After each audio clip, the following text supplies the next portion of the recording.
Hey, hello, and welcome everybody to the Event Marketers Toolbox. We are super excited to welcome Kayla Drake and guest host Brendon Hamlin from Hamlin Creative.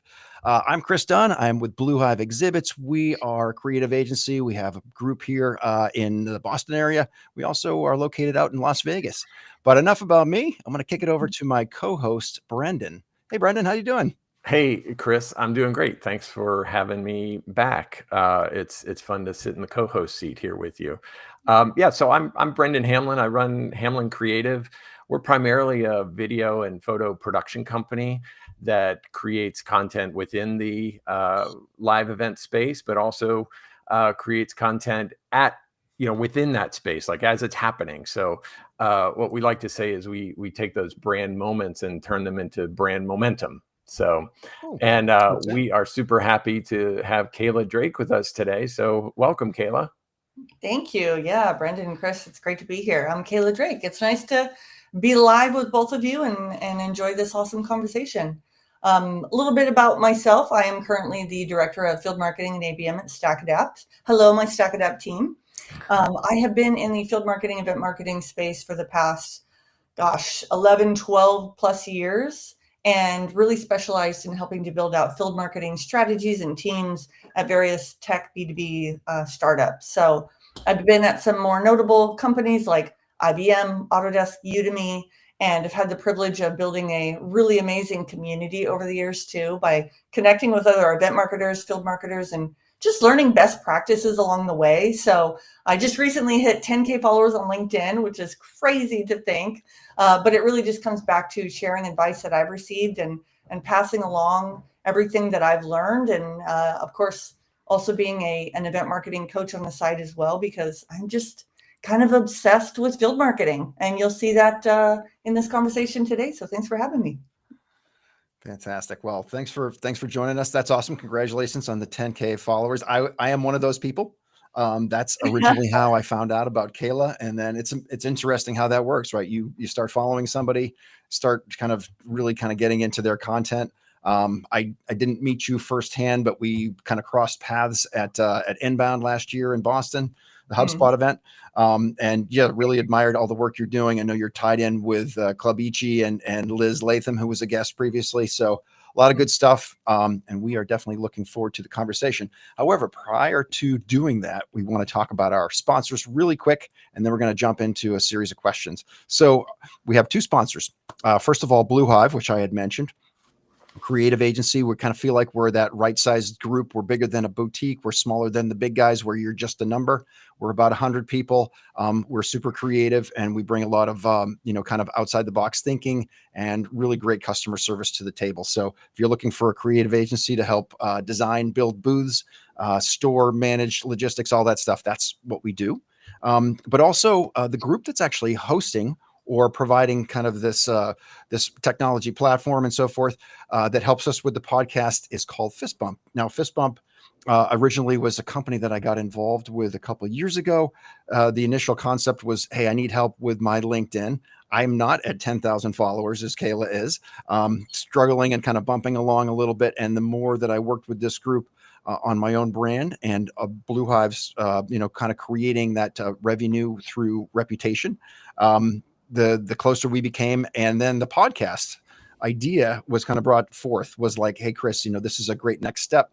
Podcasting is a way to build your reputation, become a thought leader in the industry, to be known, not so much as somebody who shows up and just tries to jam sales down people's throat, but delivers quality conversations and ideas that everybody can learn from. So we're building a community here on the Toolbox. Kayla's a great part of it.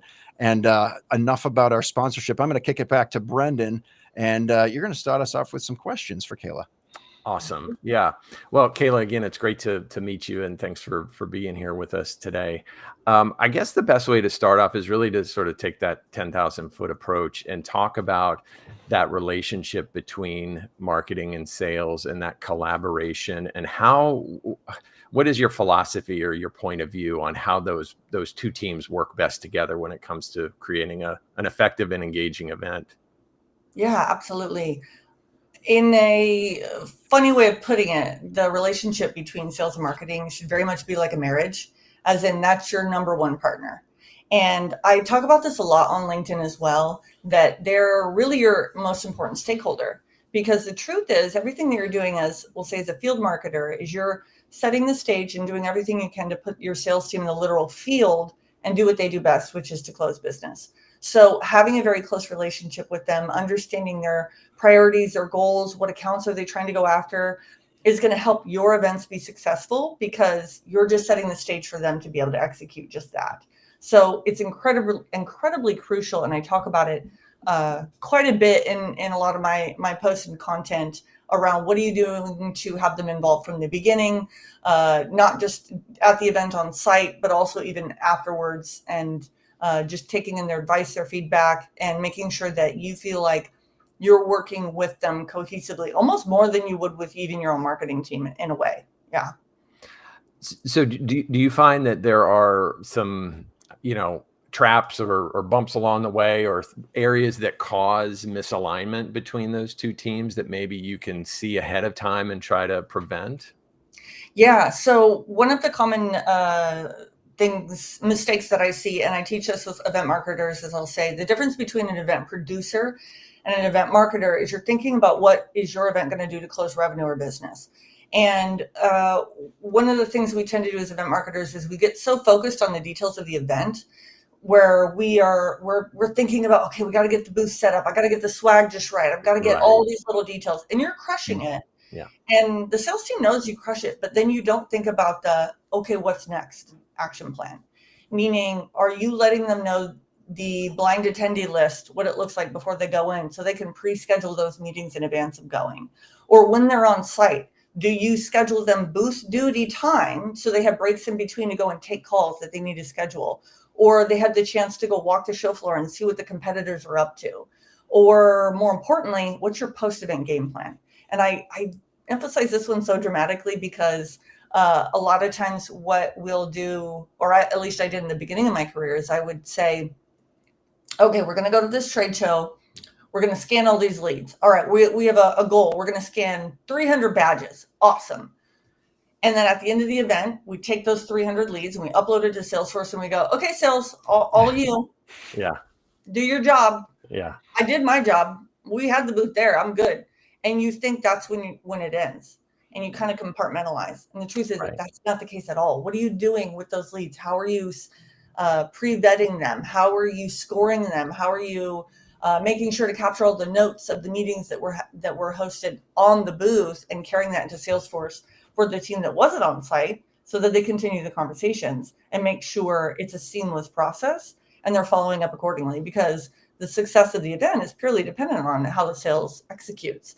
And so that's kind of the disconnect I see, is knowing what their path is, and also not assuming that they know what to do when the event's over. Are you communicating in your Slack and email and saying, okay, here's your Salesforce report. Here's your, sales law follow-up cadence or suggested email copy that you can use to, ask them questions and really just vet those prospects that they met at the booth or the leads that they received, and they know what to do with them. Yeah. Otherwise, if you don't guide them and you don't provide a little sales enablement, you're giving them a cold list pretty much. Yeah.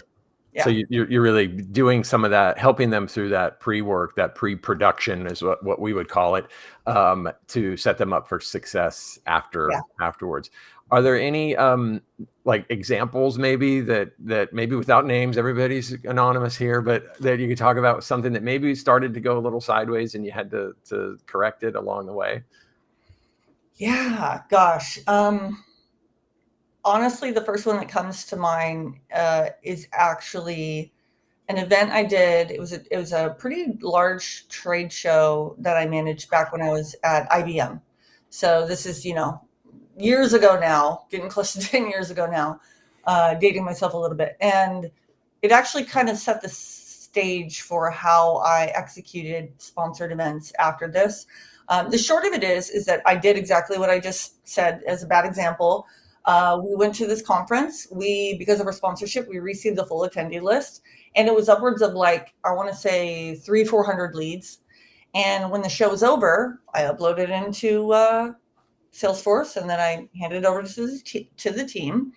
And I didn't pay attention to the path of from show to Salesforce. So I made two crucial mistakes. One is the AEs, the account executives that were on site, when they were booking these demos or having these conversations, they would just kind of cherry pick those leads out, open an opportunity separate from the campaign, and say, oh, I closed, a 50K deal was great, but there was no way to track it back to the event.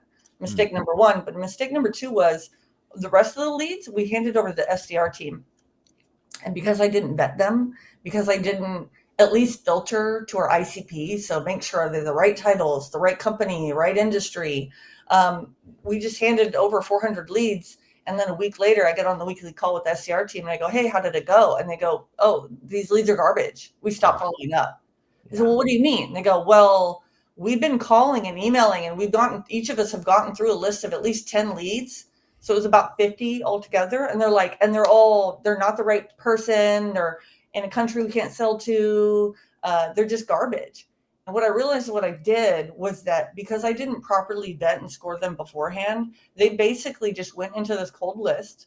Mm-hmm. And once they started to see there was no traction, they just stopped. Yeah. And so 50K investment and we're seeing zero opportunity. No, if ever you see that, there's almost never a situation where you have zero opportunity coming out of an event, but that was my mistake. And so for that particular event, what we had to do is we had to pivot really quickly, go back into those leads, filter out just to our ideal customer profile or ICP and say, okay, just focus on these leads. Moving forward, what we ended up doing was we put those practices in place, which is now part of my playbook where I say, when I'm on site, lead scanner has to have demo booked or hand raiser, hot lead, warm lead, cold lead. Your hot leads means the AE spoke to them on site. They were actually interested. They want to book time. So it's going to be routed to the account owner immediately after the show. Warm lead means it goes to the SDR and the SDR can vet further. It means maybe you didn't have enough time to vet them, didn't have a good enough conversation to get, a demo book, but we're going to investigate more. And then a cold lead will go into nurture. So that means they're a vendor, or maybe they're just not quite there. They're the influencer, but not the decision maker. We'll put them in nurture and we'll just try to get those leads a little bit warmed up. Now, when you leave the event, sales is excited to follow up because the way I preface it to sales is I say, event marketing leads, those event leads, those are the gold standard leads. Those are the biggest investment out of anything you're doing in marketing. And they get a lot of noise. They got webinar leads coming their way. They got content pages, blog posts, webinars. So how do you filter it out? How do you make sure they're excited about those leads? Because the truth is that week after the event, that's when they're the hottest, right? So if they don't follow up quickly, they're cold again. Yeah. Right. Wow. That's some amazing stuff right there. So we do a few shows ourselves and I'm going to need to read your playbook. Absolutely. Hey, so just a heads up, we love having comments come in. We're going to actually kind of hold those and actually Kayla, if you want to kind of grab that one from Meg, or we can push it towards the end. Any advice on increasing sales feedback to marketing? If the questions get a little stacked up, we might answer at the end, but let's answer Meg's question. Sure. All right. So any advice for increasing sales feedback to marketing? Meg's had challenges being able to attribute deals to events if sales doesn't let me know that they spoke with or who they spoke with. Perfect. Yeah. Common occurrence, Meg. A couple of things I'll acknowledge here. Number one is you really have to set the standard for sales to understand that they cannot follow up or open opportunities off of those contacts until the leads are in fact in Salesforce. So they're attached to the campaign and there's a paper trail. One thing that often happens where it breaks is, say John Smith goes to a show and he's in the campaign, he's attached because he was at the conference and he spoke to someone on your team and he talks to, account executive number one, but then John Smith introduces AE number one to Jane Smith. So then that AE opens the opportunity off of Jane Smith, but she didn't go to the conference, so she's not attached. You lose that paper trail. So what you have to do is make sure that either the campaign or the contact is attached to the opportunity, if that makes sense. Talk with your marketing operations team too, to just understand if it comes from lead or contact level, but that's a big misstep. Secondly is always schedule a debrief call with your team. And then double it with a follow-up like survey. So in case you can't make the call, And usually that's better. I find that if you can talk to sales team in real time, you get their feedback quickly. But then also follow it up with just a form to just get their general feedback. And you got to do a little bit of due diligence. So just making sure any hot leads, are they actually connected? Do you see, make sure you've deduped as well, because a lot of times that can happen. But really chasing them on saying, any opportunities have you opened? Can you please share the Salesforce opportunity link, and just do a little bit of homework on, is this connected at the marketing campaign attached to the campaign for that particular event? Those are a couple of my tips. There's a few more that I can share too, but hopefully that gets you started. Yeah, that's great. Because obviously you got to have the attribution, right? The company's just dumped a couple $100,000 into an event. And if we can't trace it back to your story, right? Like we trace it back. How is it that we have 0 opportunities coming out of this event? That's no bueno, as they say. I'm going to pivot slightly. So, what you mentioned earlier. One other thing to that, because I just recalled this too. Yeah. It goes back to sales enablement as well. And this one's for Meg. You have to teach the sales team what you just explained, Chris, is if we cannot track attribution to this event, we will not get the budget for that event next year. Yep. So when they come to you and they say, man, that trade show was so great, I really loved it, I want to go again, say, great. If you have any opportunities that come from that event, you have to attach it to the campaign in Salesforce, because if I can't prove ROI, then we don't get to go. But if we can, then we get more budget next year. So you got to speak to them in money, speak to them in dollars. And if they understand that, they'll be, sales hates having to do the Salesforce update. It's very tedious. They get in trouble and yelled at a lot by their managers. So this is like a reoccurring issue. But if you explain it to them that way, they'll be a little bit more diligent. So I had to add that in, because that's always one. That's so good though. Yeah. All the golden nuggets are where the value lies for sure.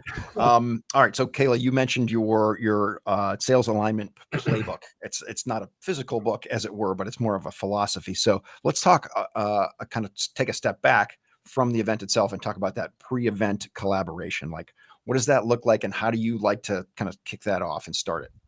Yeah.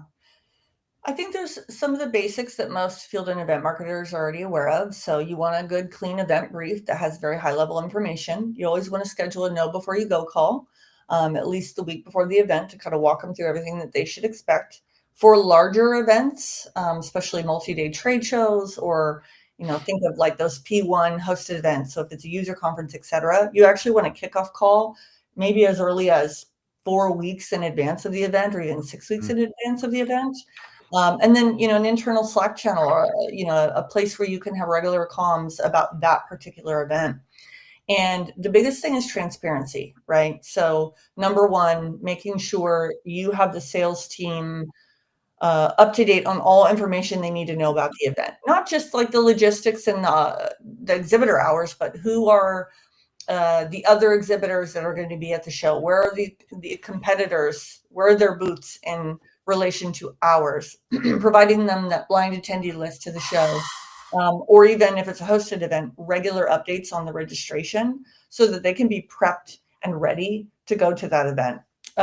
If it's a sponsored event, like a trade show or conference, giving them the opportunity to schedule meetings in advance, that's going to be really important, because it sets them up for success before they even go to the show. So it's not just about them standing at the booth and waiting for people to come to them, but they can have some really meaningful conversations and relationships built in advance of going. And it may not even just be at the actual conference. So if, say, you have an account executive that's based in California, that's their territory, and you have an event in San Francisco, have them hit up their clients that are in San Francisco in general, even if they're not going to the show. So that way they're just taking advantage of their time there. Because remember, you're taking them off the floor, the sales floor, to be at that event. So you got to get opportunities set up for success for them. And that'd be my approach. Just clear communication, advance notice, and then also making sure they have time after the event to follow up to those leads too. So blocking their calendar, maybe the Monday following or the Tuesday following, so they have that time to really like debrief and then go after those conversations. Yeah, I love that you mentioned just kind of working the territory and working, even if you're not going to the show. Brendon, we actually talked about this a couple of weeks ago with Allison, And it was kind of, it's a conversation point, right? As a salesperson, I'm looking to create those touch points, and I'm just checking in, right? Like we all know that that's the suckiest possible, entry point into a fresh conversation. So being able to reach out, and if you're not going to this event, then hey, great. Just love to at least, I can tell you a little bit about the event, and if you have some interest, or what other opportunities might we have to get together. Yeah. So I think that there's a lot of ways to kind of leverage that event happening, even if that person's not actually going, right? Because there's going to be some interesting learnings, providing it's in their wheelhouse and in their field. Yeah. So with regards to that, do you have like templates or lists or activation maps or any other kind of tools that you kind of like to use with those sales teams, things that you've either developed or, any thoughts on that? Yeah, I think when we talk about, the playbook, I think it's more just a philosophy or standard best practices that I like to implement at any company I'm at. Hmm. And a lot of times, just if you look at my LinkedIn, if you looked at my resume, I've specialized in joining high growth startups and helping them to build out their strategy or team. A lot of times before going through acquisition or going public and being able to IPO. And I like to come in setting a standard for success. So when it comes to, working with sales and creating expectations around an event, I'll start with the basics. Hey, just so you know, if I'm going to do a sponsored event, it takes about 2 to 3 months to execute. If I'm going to be doing a hosted event, it takes me about 6 to 8 weeks to execute. Here's my timeline of success. So here's what we're going to do to get you set up in advance of going.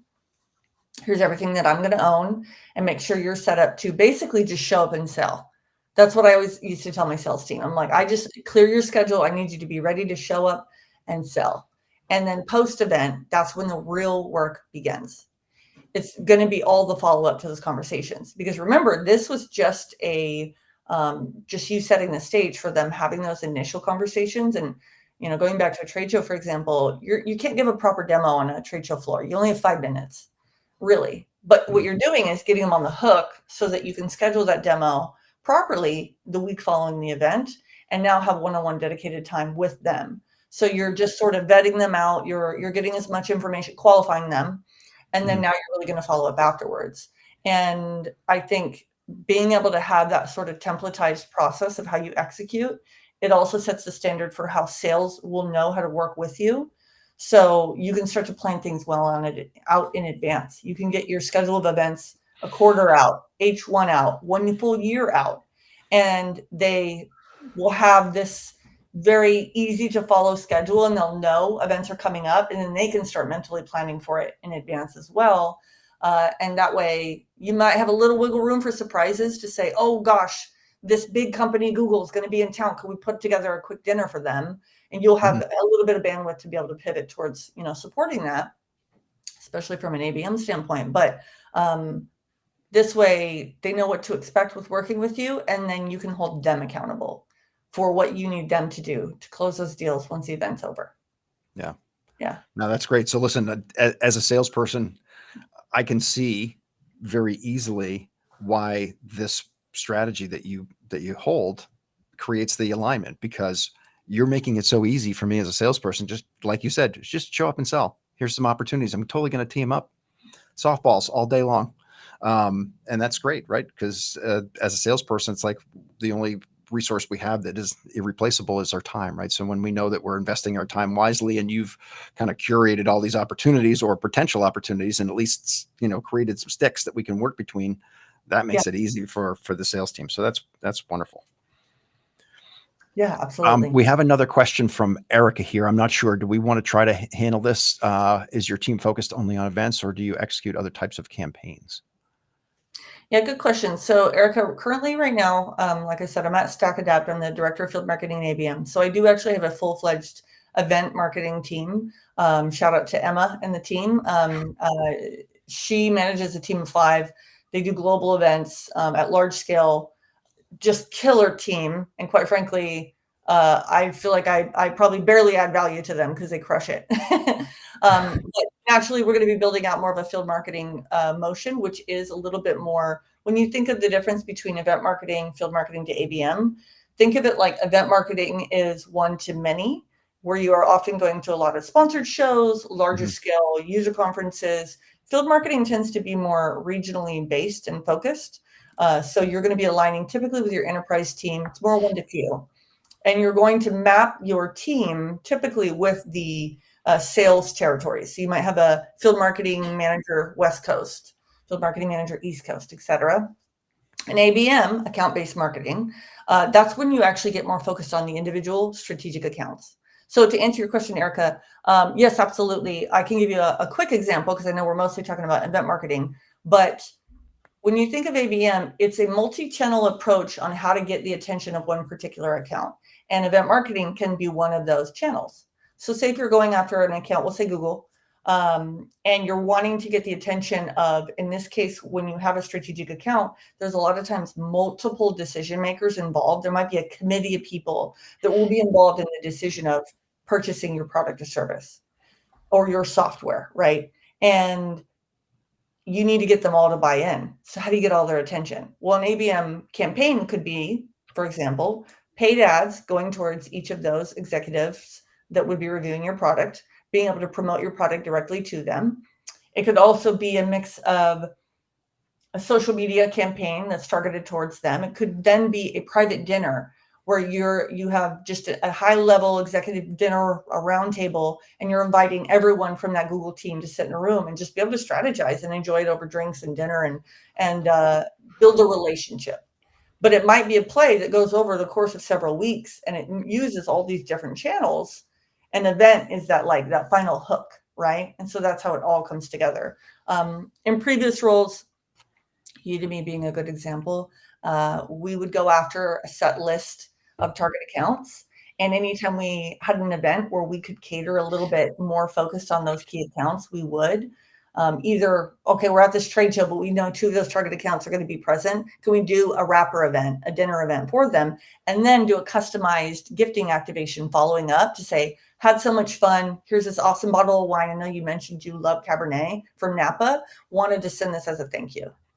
Just like a little extra touch, right? A little extra nurture. That's what I recommend. And in an ABM, you got a whole marketing team you get to work with. So I recommend it. You pull everyone in because you got to land that deal. Because the difference between an enterprise account and a strategic account could be, an enterprise account might be 10K, but that one big strategic account could be $1 million that you just landed for the company for a year. Whew, that's a big win, right? So that's where you work together. Absolutely. There you go. Kayla, is that why you've located yourself in San Francisco? Is it all about the access to the Napa Valley Cabernets? Yeah. Hello, Napa Valley. Let's go. No, there you go. I love San Francisco. It's a beautiful city, but I'm a California girl through and through. So I've lived all up and down San Francisco, all up and down California. Originally from Chico, went to college at San Diego State. But San Francisco is where it's at. Tell you what. All right. Nice. Good stuff. It's one of my favorite show towns, actually. San Diego, San Francisco. I mean, like LA. Yeah. West Coast shows hit a little different. So it's kind of nice. Yeah. We are looking at about almost a half an hour in here. We try to cap ourselves at around 40 minutes. So we're going to kind of go through and power through some things here. So, Brendon, you're up next here with kind of onsite partnerships. Why don't we kind of roll that into that and maybe the post show? Yeah, piece, so because I we guess definitely want to hit on the quick fire and Sure. And the key actionable takeaways that Kayla's going to drop some gold with us. So I was looking on your LinkedIn profile today, Kayla, and loved the quotes post from about a week ago, and your I can look at event marketer, aka professional fire putter outer. I love that notion, and I guess my question is, how do you strike the balance between pulling sales into that process and being, having equity in it, but also, I mean, you still got to do a job. Like, you still got to get, you got to build the thing, create the space, create the event, all of that. How do you get them in close enough to make sure that they're getting in the engagement they need and they're part of that process, but also, not being collaborative, I guess, is the best way to say it. Like, what would you say are some logistical tips for how to pull them in and make them part of that process?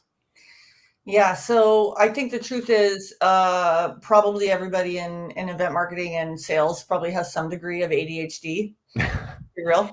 And I think with sales, they have a million things that they're trying to manage. They have so many deals that they're focused on. And then with marketing, I think where it breaks is that marketing asks so many things of them, and their attention span is like 10 seconds. Yeah. So I find that less is more when it comes to event marketing. Tell them what they need to know and think about what do they even care about, right?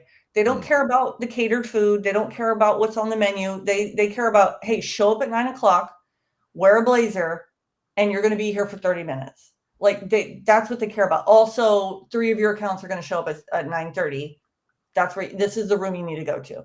Yeah. Give them the quick high level information and sort of set it up like your marketing team and your manager, they're going to know how much work you put into this. And the sales team's going to see when they get there. But try to make it feel more seamless. Like I used to always tell my sales team back when I was an IC, individual contributor, I would say, let me take care of everything, just show up. And I'd have a few like ground rules, like if I at a show, I'd say no eating on the booth, no cell phone calls on the booth, little things like that as a courtesy. But I would just pretty much say like, let me take care of everything. Just show up and be ready to sell, but be on your feet and be ready to talk. And I want to smile on your face, and I want to see you active, and I want to see you engaged, and sort of set that standard. And then I found that they knew they were going to be taken care of. They knew that I was going to handle everything. And I was thinking about them in mind. So I would do a couple little extra things like book some dinner reservations to just have on hold in case they had a client meeting go well and they want to take it, after the show to a quick dinner or something like that. But just having those conversations with them, and truthfully, outside of the event, you should be meeting with your sales team regularly. You got to give them regular updates on events coming up, give them regular updates on the results of the events because they care about that. And also lets them know in case they missed something to say, by the way, of these 10 leads that were routed to you, you only followed up with 8 of them. What about these other 2? What are you going to do? Lets them know that you've got an eye on it. And then anytime you can, add a little competition, because sales love to be competitive. Add a spiff to your event if you can. Say, for example, okay, we're going to this event and we need to have 100 leads scanned in the day. Whoever can get the most leads scanned in the day, I'll get you some extra, a branded hat or something like that, something cheeky, it just gets them excited and they get to be competitive with each other. So speak their language is the bottom line. What we won't do for a branded hat and a little competition and bragging rights. That's right. That's good stuff. Well, I can certainly see why, again, you're making it so easy to work with your team. Just out of curiosity, I know Brandon's got a little bit more, another question for you, but as a salesperson myself, do you get people who don't want to play the game the way that you want to play it? I'm sure you get pushback. People, I've been doing this 40 years. I know what I'm doing, all this kind of, attitude type of thing. But like, how do you work with somebody who maybe pushes back on your efforts to make things as seamless and as easy as possible? Oh yeah, absolutely. You're always going to get pushback. Sales is a tough crowd. I think there's 2 things to keep in mind. Number one is a salesperson going to events is not for everybody. Not every salesperson who might be good at picking up the phone and selling, cold calling, or being able to have virtual meetings is going to be good at an event. It does not always translate. And in my opinion, if they're not, don't have them go to the event for the reason of they're not going to enjoy it and they might not be good at it. That's okay. Your job as a salesperson is to sell, not to happen to be good at, standing at a booth or happen to be good at, schmoozing it up at a happy hour. It may not be their skill set, and that's all right. So just don't have them go, and just be mindful of it and have that open, transparent conversation, because you could maybe just have them more involved in webinars or other activations, or just following up with leads after the fact. And maybe they just don't want to be there. Secondly, it's going to be really about building trust. You have to show that your event is valuable. If they can't see why going closes them business, they're not going to care. So that's what I mean about being really transparent too about your data. If an event goes well, show them and invest again. But if it doesn't, don't go to that event again. Don't waste their time. And that's what I mean about building that relationship and that trust is make it worth their while. I love examples. So is there a show or an event that you put together that really checked all those boxes, where you had the collaboration and you had the, the organic conversations, and then you had the follow through afterwards, like something that really, like, wow, we really nailed that one? Many. I could give you many. No, I actually think back to my building connected days. That was probably one of my favorite companies I worked at and favorite teams. The team was a little bit younger, so they were hungry. They really wanted to be there, but they were new to going to events. And kind of back to your comment, Chris, sometimes you might think that like an enterprise rep who's been doing it for 20 years, it might be harder to deal with. Actually, not the case, not for event marketing, because what happens is they know the run, they know the game, they understand what you got to do to get the most out of it. So they're going to be, the more senior they are, a lot of times the more they're going to already be thinking, how can I pre-schedule meetings? How can I take advantage of my time there? Because they've been in this rodeo for so long. Right. The younger reps, especially ones who haven't been there, I find that you got to handhold a little bit more. You kind of have to repeat yourself a little bit more. Never assume a salesperson has read your Slack. Never assume that the salesperson has looked at your slide deck. You got to repeat it. You post it in Slack. You got to post it. You got to email it also. You got to have a couple calls with them. You might have to do a team meeting right before this show starts to go, oh, okay, and again. Repeat yourself. And that's okay, because they're going to get it down. Just be very explicit with your expectations. Don't assume that they know. In some cases, and this goes back to my building connected days, I found that I would schedule, as far as sales enablement goes, some training calls for some of the newer sales reps who had never been to a show, and say, here's what you do when you're at a show. You only have 5 minutes of their time. Here's some opening questions that you can use. Here's what you should expect. Yes, you're going to need to take breaks. Please eat snacks, drink water. Your voice is going to be hoarse by the end of the day. Wear comfortable shoes, like things that they would not know unless you told them. So you've got to bridge that gap, and you got to provide that sales enablement. And I think of Procore puts on the show Groundbreak every year. And when we were at Building Connected, that was like the show that comes to mind that was just super successful. Like, we had been planning weeks in advance. We had, like, the A team was there. They were ready. They understood. Like, we even had training on how to use the lead scanners. We had trainings on how to give quick on the fly demos, because you only had, a couple minutes.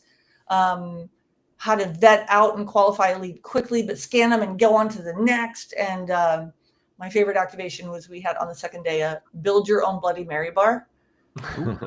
And it was in the morning, and you think like, oh, that's cheeky, like Bloody Mary's first thing in the morning. Yeah, because everyone goes and parties on the first night that they're there. So it was like the perfect pick me up of the second day. Little hair of the dog. Come on by for some hair of the dog. Oh, they loved it. We added like bacon and cheese and all that into it. Oh man, people were talking about that for months after that show. That was really cool. And then it was a conversation starter when they followed up with their leads afterwards. It was so much fun. Nice. I love that. So when you can, and I mean, I'm just thinking about, motivating the sales team. So you have a successful event like that, it becomes fuel for the next one, because they're like, man, that was freaking awesome. We kicked the crap out of that. Let's go do that again. So, hey, we got to jump, escalate our speed here. So quick fire questions. What's one tool or tactic that every field marketer should use? Learn to demo your own product. Learn about, you get very in the weeds of being in like Asana and Salesforce and your own event marketing platform. Learn to demo your product and talk to your sales team so that you understand how it looks like from a client perspective. Awesome. Okay. Fantastic. Next one. What is the most overlooked part of sales collaboration?